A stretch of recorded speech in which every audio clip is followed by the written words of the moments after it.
Жақынан түсір. Ал.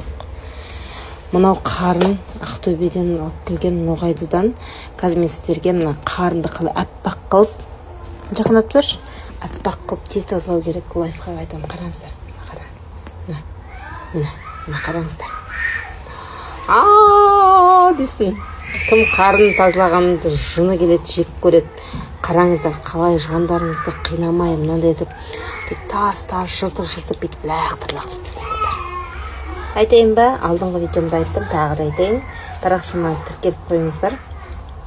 Осы видео миллион просмотр жайнап, ретке шығып кетуіне көмектесіңіздер. Атсалысыңыздар.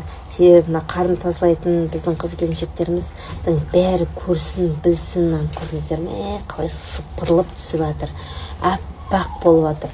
Мынаған сойғаннан кейін мына қарынға 70% уксусты құйып жібересіздер де, пакетке салып морозкаға лақтырасыздар. Вуаля! Келесі күн замороженный болып тұрады ғой, шығарасыздар да. Осылай сәл ерігеннен кейін сыпырып, бачақ-бачағын шығарып, лақтырып тастайсыздар.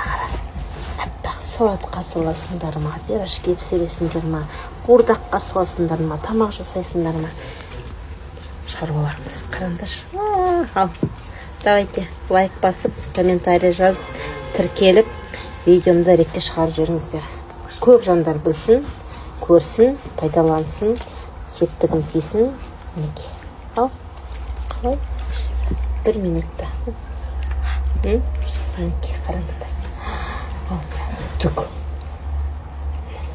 Мынау жеңешемнің маған айтқан лайфхагы күшті.